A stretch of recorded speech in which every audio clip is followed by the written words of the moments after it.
Olá! Nosso grupo é composto por Adriane Jesus, Antônia Daniele, Heloísa Gonçalves, Ediane Correia, Caiane Alice, Kelemy Rodrigues, Tassiane Suelen. Nosso tema é o desenvolvimento da linguagem e cognição infante. De início, iremos desenvolver os conceitos de linguagem e cognição para o melhor entendimento do assunto. O que é cognição? É uma palavra associada ao processo de aprendizado e elaboração do conhecimento. É a partir do processo cognitivo que o ser humano consegue desenvolver suas capacidades intelectuais e emocionais, isto é, linguagem, pensamento, memória, raciocínio, capacidade de compreensão, percepção, entre outras. As funções cognitivas têm um papel fundamental no processo cognitivo e trabalham em conjunto para que possamos adquirir novos conhecimentos e criar interpretações. O que é a linguagem? A linguagem está relacionada a fenômenos comunicativos. Podemos usar inúmeros tipos de linguagem para estabelecermos atos de comunicação, tais como sinais, símbolos, sons, gestos e regras com sinais convencionais. Vou fazer agora uma relação entre cognição e linguagem. Piaget salienta que a linguagem aparece após um estágio de desenvolvimento cognitivo, sendo que o aspecto cognitivo era necessário para o aparecimento da linguagem. Porém, ao considerar que as crianças nas quais o desenvolvimento sensorial, motor ou mental estão prejudicados de várias formas nas quais a linguagem e outros aspectos do desenvolvimento cognitivo estejam dissociados, torna-se possível demonstrar a independência lógica do sistema cognitivo e linguístico.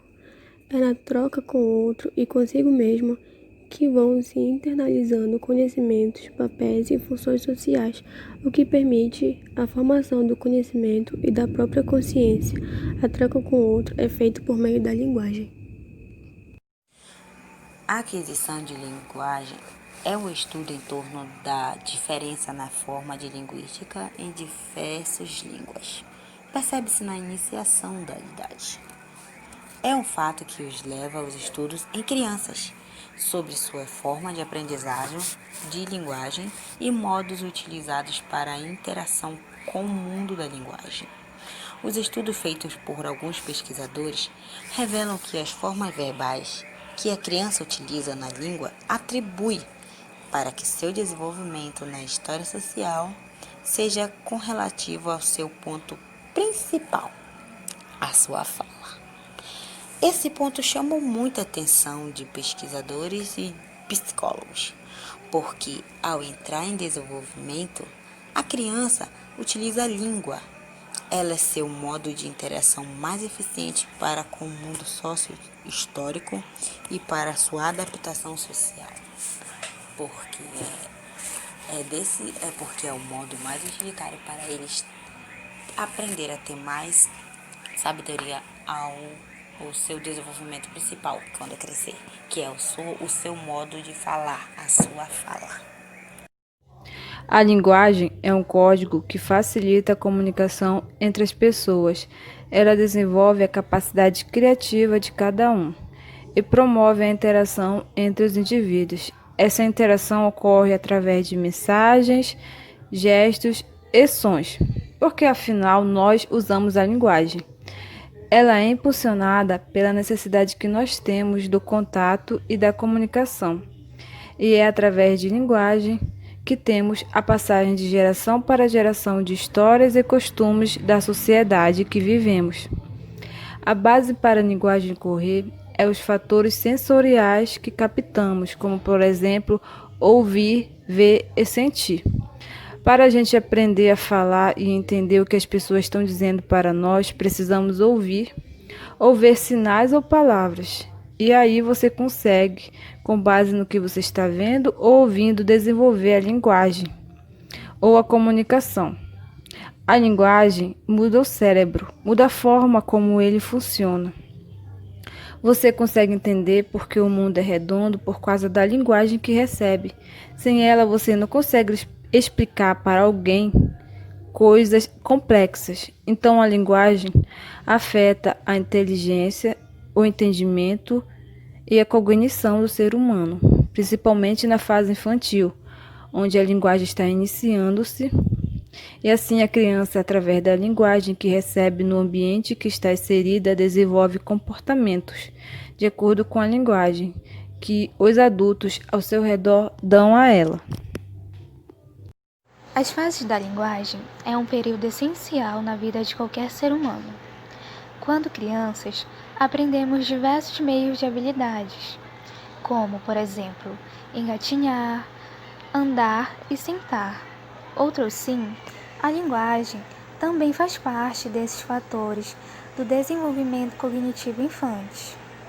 Agora, observaremos alguns estágios que fazem parte desses momentos. O primeiro estágio se conceitua como pré-linguístico, quando a criança usa de modo comunicativo os sons, sem palavras ou gramática, para expressar que está com fome, sono, dores e entre outros de seus sentimentos. O segundo estágio apresenta-se como linguístico, quando as mesmas crianças já usam as palavras para se comunicar, usando assim o meio verbal, que é composto pela oralidade ou pela escrita. Convém analisar a princípio que é através do entendimento da linguagem do seu desenvolvimento que é potencializado o cognitivo das crianças. No entanto, é indubitável que com o avanço das tecnologias, as interações das crianças com os aparelhos tecnológicos estão acontecendo de forma cada vez mais precoce. Por conta disso, ficam expostas às falas simples e monótonas, levando o desenvolvimento pleno de suas expressões orais comprometidas e com dificuldade de aprendizagem. Outro aspecto relevante é que a audição e a leitura são as principais formas de entrada do circuito neurológico, e a fala e a escrita são as principais formas de saída. Quando a fase de aprendizagem da fala é prejudicada, a criança pode ter sérios problemas cognitivo, como no caso de Oksana Malaya, que foi encontrada aos 8 anos por um vizinho como uma criança selvagem na Ucrânia em 1991. Tendo vivido grande parte da sua vida na companhia dos cães, ela adaptou-se a uma série de hábitos de cachorro, e assim foi difícil para a mesma aprender a falar. A seguir, iremos ver alguns hábitos adquiridos por Oksana por ter convivido tanto tempo com os animais. Em 1990, surgiu uma história impressionante nessa fazenda na Ucrânia. O caso envolvia uma menina de 8 anos chamada Oksana Malaya. Segundo um documentário da TV russa, os pais de Oksana eram alcoólatras. Um dia, eles resolveram colocar a menina para viver no canil da fazenda. A menina era tratada como um cachorro. Todos os dias, ela dormia na casinha dos cães. E assim ficou por 5 anos. Nesse período, Oksana passou a imitar as características dos cachorros.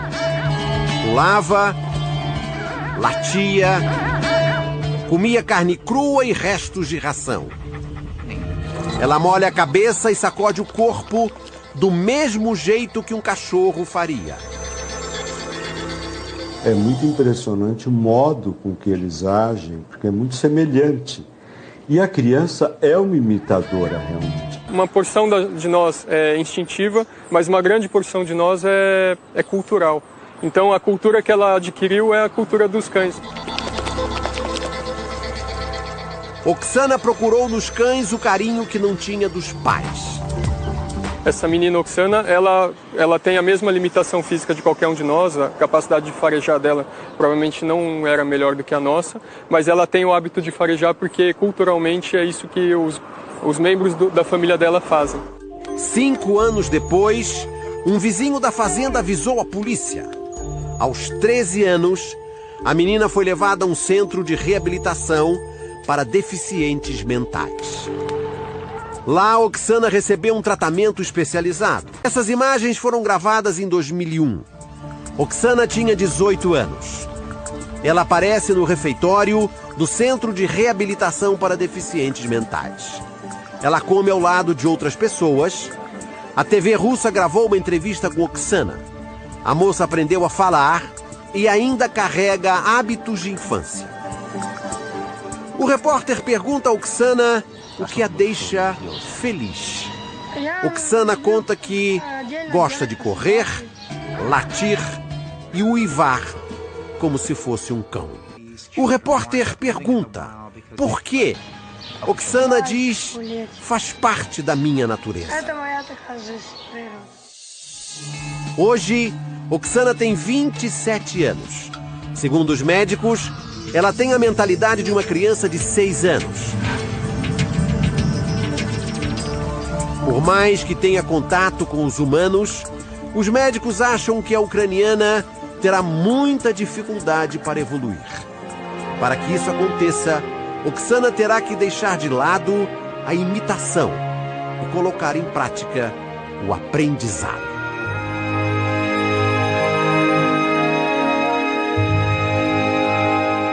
Teoria de Jerome Brunet. Jerome foi um psicólogo estadunidense, nasceu em 1915 e faleceu em 2016. Ele graduou-se na Universidade de Duke em 1937, na Carolina do Norte. Tornou-se professor de psicologia e diretor do Centro de Estudos Cognitivos da Universidade de Harvard, e é considerado um dos líderes da chamada Revolução Cognitiva. As teorias de Brunet influenciaram fortemente os campos da aprendizagem e da educação. A seguir, vamos apresentar 3 teorias de Brunet. A primeira é a aprendizagem por descoberta. Essa teoria tem como objetivo de desenvolver a capacidade do aluno para que ele possa descobrir como funcionam as coisas de uma forma ativa e construtiva, e assim favorecer conhecimento e habilidades da expressão verbal e escrita, da imaginação, da representação mental, da solução de problemas e da flexibilidade mental. A segunda teoria é a teoria da instrução. Para Brunet, a instrução consiste em conduzir o aprendiz por meio de sequência de definições. O indivíduo precisa seguir regras para que possa buscar entender e solucionar problemas e ter habilidades para assimilar, modificar e transferir o que foi aprendido. Para isso, o instrutor precisa de alguns aspectos. O primeiro é a ativação, que é motivar o aluno para que ele tenha mais interesse em aprender, despertar a imaginação e originalidade desse indivíduo. A segunda é a manutenção. Não é só ativar no início da aula. O seu interesse tem que ser mantido até o final da aula. O terceiro é a direção. A aprendizagem ela deve seguir determinada sequência do que vai ser ensinado. Para isso, o educador tem que estar habituado com uma teoria subjacente e poder relacioná-la com as situações práticas. A terceira teoria é as implicações pedagógicas do método de descoberta. Graças às teorias de ensino de Brunet, pode-se propor um novo método psicopedagógico. Este método implica criar um ambiente especial em aula que seja favorável, considerando os seguintes elementos. Primeiro, a atitude do estudante, propiciar a leitura, assinalar pontos essenciais e fazer uma discussão sobre essa leitura. Segundo, ter compatibilidade. O saber novo deve ser compatível com o conhecimento que o aluno já possui. Caso contrário, a sua compreensão e assimilação adequadas não seriam possíveis. Terceiro, a motivação. Que o estudante chegue a sentir a emoção de descobrir. Quarto, habilidades. O educador deve criar situações concretas em que os alunos podem fazer uma aplicação adequada dos conceitos teóricos adquiridos. Quinto, que é a aplicação de fórmulas, verdadeira integração entre teoria e prática, e não uma simples repetição de uma fórmula que apenas será útil em algumas ocasiões. Sexta, a importância da claridade ao ensinar, através de uma seleção de conteúdo, para evitar brindar demasiadas ideias que podem provocar confusão. Ninguém é capaz de se desenvolver sozinho. Para se desenvolver e construir conhecimento, o ser humano necessita interagir com o outro, trocar ideias e experiências. Só assim seremos capazes de adentrar na linguagem, que é o meio de interação entre as pessoas. Essa é a teoria de Lev Vygotsky, chamada de teoria socio-interacionista. Ele foi um dos primeiros psicólogos a estudar o desenvolvimento intelectual da criança através da língua.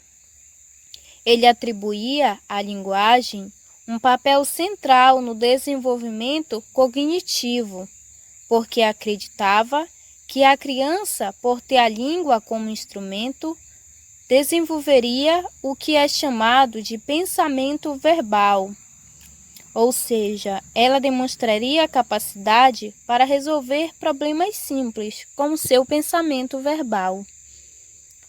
E assim, ela depois se tornaria consciente e necessitaria de uma linguagem de apoio. Em sua teoria, Vygotsky evidencia o papel das relações sociais na construção da identidade linguística de cada sujeito, sobretudo se referindo à linguagem verbal.